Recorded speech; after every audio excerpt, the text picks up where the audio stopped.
السلام علیکم دوستو، میں ہوں معظم فخر۔ دوست عمران خان نے اسٹیبلشمنٹ کو آنکھیں دکھانا شروع کر دی ہے نا حیران کن خبر، لیکن یہ خبر بالکل ٹھیک ہے۔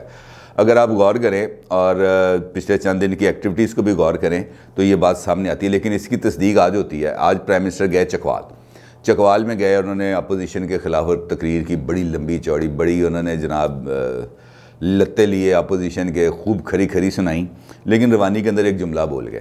وہ جملہ کیا تھا؟ انہوں نے کہا کہ میں نعرہ نہیں دوں گا۔ یہ تو ان کو آپ کو پتہ ہے، روایتی موقع پہ وہ ہر جگہ پہ یہی کہتے رہتے ہیں نعرہ نہیں دوں گا، نعرہ نہیں دوں گا۔ لیکن آج ایک اور جملہ انہوں نے ساتھ جوڑ دیا۔ انہوں نے کہا کہ اگر کسی نے این آر او دیا تو یہ غداری ہوگی، یعنی کہ نہ میں این آر او دوں گا، نہ کسی کو این آر او دینے دوں گا، اور اگر کسی نے این آر او دینے کی کوشش کی تو یہ غداری ہوگی۔ اب بڑے مزے کی بات ہے کہ یہ کسی کون ہے؟ آپ کو پتہ ہے کسی کون ہے؟ مجھے بھی نہیں پتا یہ کسی کون ہے، لیکن سب کو پتہ ہے یہ کسی کون ہے۔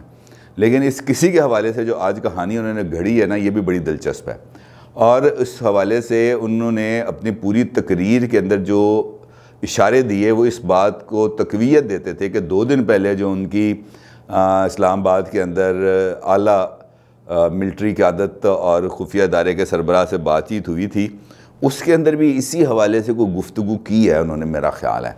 اور جو اڑتی پہنچ رہی ہیں خبریں، کچھ اطلاعات ادھر ادھر سے نا، وہ بھی اس کی تصدیق کر رہی ہیں کہ وہاں پر بھی دیگر امور کے ساتھ یہ رعایتوں کے معاملے میں بھی بڑی گفتگو ہوئی۔ انہوں نے کہا یار یہ اپوزیشن والے بولتے رہتے ہیں، ان کو تو اب آپ ٹھنڈا کریں پرائم منسٹر صاحب، یہ تو ہماری ایسی تیسی پھر گئی ہے اور لوگ بڑے برا بھلا بول رہے ہیں اور کوئی بھی بات اب سننے کو تیار نہیں ہے۔ تو پرائم منسٹر نے کہا جناب میں نے تو کوئی رعایت نہیں دینی، یہ تو صاف سی بات ہے۔ جن لوگوں پر مقدمے ہیں وہ اپنے مقدمات کا سامنا کریں، بری ہو جاتے ہیں تو ویل اینڈ گڈ، نہیں بری ہوتے تو سزائیں بھگتیں۔ رعایتیں کس چیز کی؟ رعایتیں نہیں میں نے دینی کوئی۔ میں نے 22-23 سال جدوجہد کیا ہے، میں نے صرف اسی کام کے لیے جدوجہد کیا ہے کہ احتساب کرنا ہے، میں نے لٹیروں کو پکڑنا ہے۔ میں اپنی 22-23 سال کی جدوجہد کو نا اس طرح ضائع نہیں دوں گا، اس کو تباہ نہیں کروں گا۔ لیکن اس سے پہلے ڈیولپمنٹس ہو چکی تھیں۔ میں نے آپ کو پہلے بھی آپ کو یاد ہوگا کہ میں نے کئی مرتبہ بتایا کہ بیک چینل پر رابطے معاف کیجیے گا، بیک چینلز پر رابطے جاری تھے۔ اب ہوا کیا؟ اسی عرصے کے دوران ایک صاحب اٹھتے ہیں، وہ فنکشنل لیگ کے محمد علی درانی صاحب، وہ لاپتہ ہوئے تھے طویل عرصے سے نا، مشرف دور سے جب وہ وزیر اطلاعات سے ہٹے تھے وہ لاپتہ تھے۔ اچانک ان کا یوں سر نکلتا ہے، وہ جاتے ہیں کوٹ لکھپت، اچھا جی کوٹ لکھپت چلے گئے، وہاں پہ جا کے کر لی ملاقات شہباز شریف سے۔ اب شہباز شریف بھی آپ کو پتہ ہے بہت سیانہ آدمی ہے، وہ تو اپنے کندھے پہ ہاتھ نہیں رکھنے دیتا کسی کو۔ اب شہباز شریف کو جا کے انہوں نے اپنی خود ایسی تیسی پھیری کہ جناب یہ ہو جائے گا، یہ ہو جائے گا، آپ کو یہ مل جائے گا، آپ کو یہ مل جائے گا، رعایتیں ملیں گی، بھرپور ہوگا، باہر بھی آ جائیں گے، یہ بھی ہو جائے گا۔ میاں صاحب نے ساری باتیں سنی، میاں صاحب نے کہا اچھا باتیں تو آپ بالکل ٹھیک کر رہے ہیں، میں بھی یہی چاہتا ہوں کہ ایسے ہو، میں بھی چاہتا ہوں کہ مفاہمت ہو، ملک کا سیاسی جو ٹیمپریچر ہے وہ ڈاؤن ہو، لیکن میں تو اندر ہوں، میں کیا کروں؟ انہوں نے کہا جناب آپ باہر آ جائیں۔ وہ کہتے ہیں باہر آؤں گا آپ نے پھر گالیاں دینی ہیں۔ تو بات یہ ہے کہ اب میاں صاحب نا، بڑے میاں صاحب، انہوں نے لے لیا ایک بڑا تگڑا سٹینڈ۔ اب میں باہر آ کے ان کو کروں گا کنفرنٹ تو یہ میرے لیے ممکن نہیں ہے۔ تو بہتر یہ ہے کہ آپ جو ٹائم مجھ پہ ضائع کر رہے ہیں نا، آپ یہ بڑے میاں صاحب سے براہ راست بات کریں، لیکن جو بھی آپ کی بات چیت ہے نا یہ میں ان تک پہنچاؤں گا جیسے بھی پہنچاؤں۔ تو جو اطلاعات ہیں اس کے مطابق بڑے میاں صاحب تک اطلاع پہنچی، بڑے میاں صاحب اس پر تپ گئے۔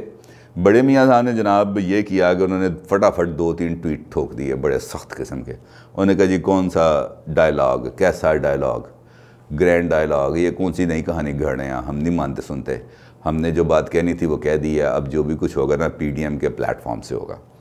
اور پھر مریم نے بھی انٹری ڈال دی، مریم نے بھی کہہ دیا کہ جناب کوئی گرینڈ لائنس، گرینڈ ڈائلاگ نہیں ہوگا۔ اچھا پھر ہم واپس آ جاتے ہیں اب یہ کسی کے اوپر۔ اب جو کسی والا معاملہ جو چل رہا ہے نا جناب، اس پر آ جاتے ہیں ہم واپس، کہ اب یہ اسٹیبلشمنٹ عمران خان اور نون لیگ یہ بن گئی ہے اب ایک تکون۔ اب اس کے آپ کو پتہ ہے کہ جب یہ تکون بنتی ہے اس کے تینوں سرے ایک دوسرے کے ساتھ نا یوں کر کے جڑ جاتے ہیں، یہ تکون بن گئی۔ اب ایک تکون پہ سٹاپ پہ آ جاتی ہے اسٹیبلشمنٹ، دوسرا اس کا زاویہ ہے وہ ہے حکومت یعنی کہ پی ٹی آئی یعنی کہ عمران خان، اور تیسرا ہے پی ایم ایل این۔ اچھا جی پی ایم ایل این کے اندر جس کو اسٹیبلشمنٹ اپنے لیے بہت آرام سے اور سافٹ ٹارگٹ سمجھتی ہے وہ شہباز شریف۔ اسی مقصد کے لیے وہ شہباز شریف سے گئے، وہاں پہ ہو گیا کورا جواب۔ اس کے جو اسی زاویے کے اندر جو باقی حصہ آ جاتا ہے وہ نون لیگ میں ہے نواز شریف اور مریم نواز، ان کا آ گیا ہارڈ سٹینڈ۔ ادھر سے آ گیا عمران خان کا ہارڈ اسٹینڈ، نے کہا جناب نہ دوں گا نہ کسی کو دینے دوں گا، مطلب پھر وہ آگئی بات کسی والی جو میں نے آپ سے کہا تھا، اسٹیبلشمنٹ کو آنکھیں دکھانا شروع کر دی ہیں۔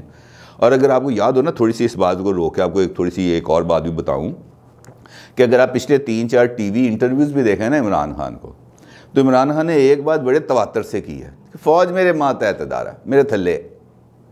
اب یہ بات بار بار کرنے کی، ایک تکرار کے ساتھ کرنے کی کیا ضرورت ہے؟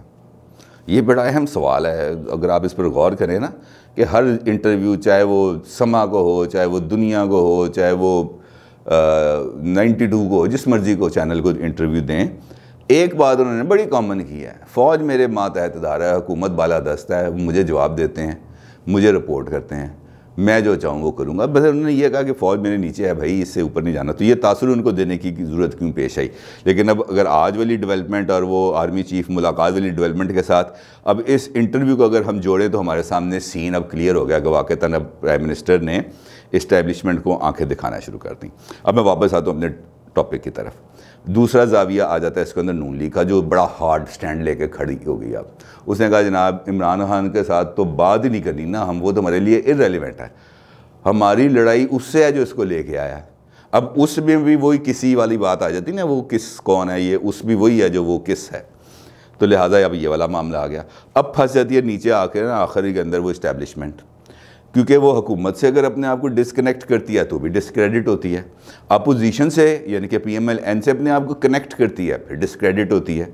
اب اس کے بعد راستے ختم ہوتے جا رہے ہیں میری نظر کے مطابق، میری رائے ہے، ہو سکتا ہے میں غلط ہوں، لیکن اب اپوزیشن اور ان کے پاس نا اب یہ جو ایک سہ فریقی لڑائی شروع ہو گئی، 3 طرفہ لڑائی، اب یہ لڑائی کس طرف جائے گی، کیسے اس کا حل ہوگا، یہ تو ابھی سمجھ میں نہیں آ رہا۔ لیکن یہ اب بات ضرور ہے کہ کچھ اب اس سارے پنگے کے اندر نا کوئی نئی چیزیں نکلنا شروع ہو گئی ہیں۔ اب سوال یہ پیدا ہوتا ہے کیا اب جو اسٹیبلشمنٹ اپنا کھیل کھیلنا چاہتی ہے، کیا وہ پیپلز پارٹی کے سر پہ کھیلے گی؟ کیا پیپلز پارٹی میں اتنی جان ہے کہ وہ اسٹیبلشمنٹ کا بوجھ اپنے پر لے لے؟ اس سے تو اپنا ہی بوجھ نہیں اٹھایا جا رہا، تو انہوں نے اسٹیبلشمنٹ کا بوجھ کیسے اٹھانا ہے؟ ہاں یہ ضرور ہو سکتا ہے کہ پیپلز پارٹی چونکہ ایک کمزور وکٹ پہ ہے، وہ ابھی اپنی اس پوزیشن پہ واپس نہیں آئی جو محترمہ بینظیر بھٹو شہید کے ٹائم پہ تھی یا ذوالفقار علی بھٹو صاحب کے ٹائم پہ تھی، لیکن اس وقت وہ اس نے اپنی بیٹل گراؤنڈ بڑی لوز کی ہوئی ہے۔ تو پھر دوسرا آپشن کیا ہے کہ کیا نئی کوئی کنگز پارٹی بنے گی، کوئی P M L Q, M Q M, functional league, اس قسم کی کوئی ادھر ادھر سے کی چیزیں اکٹھی کر کے کوئی کنگز پارٹی بنائیں گے، پھر کوئی ان ہاؤس چینج کی طرف جائے گا معاملہ، یا پھر نئے الیکشنز کی طرف جائے گا؟ کوئی نیا سینیریو مجھے لگتا ہے کہ ڈیولپ ہو رہا ہے، اور میرا یہ خیال ہے کہ اگر یہ کنگز پارٹی والے آپشن پر اگر یہ غور کریں تو شاید یہ ان ہاؤس تبدیلی کی طرف جائیں گے۔ اور ان ہاؤس تبدیلی اس وقت تو بڑی آسان نظر آتی ہے اگر، لیکن اس کے لیے ضروری ہے کہ پی ایم ایل این بھی پارلیمنٹ میں رہیں، اور وہ پارلیمنٹ میں رہنا نہیں چاہتے، وہ چاہتے ہیں کہ نئے الیکشن کرائیں۔ تو صورتحال اب ہوتی جا رہی ہے تھوڑی سی گھمبیر نا، اور فیصلہ کن نوٹس پہ اب مجھے لگتا ہے کہ اگلے چند دنوں کے اندر، ابھی اگر 2 یا 3 جنوری کو ادھر لاہور کے اندر پی ڈی ایم کا سربراہی اجلاس ہو جاتا ہے تو میرا خیال ہے کہ کچھ زیادہ ڈیولپمنٹس اس میں سے نکل سکتی ہیں۔ لیکن اب یہ جو تاثر ہے کہ اسٹیبلشمنٹ اور پی ٹی آئی گورنمنٹ یعنی کہ عمران خان ایک پیج پہ ہیں، اس پہ ایک بہت بڑا کویسچن مارک آ گیا، سوالیہ نشان لگ گیا، میری نظر میں تو لگ گیا کہ یہ اب نہ ایک پیج پہ مجھے نظر نہیں آ رہے، اور یہ کب تک ایک پیج پہ رہنے کا تاثر دیں گے، یہ بھی جھوٹ کا پول نہ میرا خیال اب جلد کھلنے والا ہے۔ تو دوستو اپنی رائے کا ضرور اظہار کیجیے گا۔ آپ کا بہت شکریہ، اللہ حافظ۔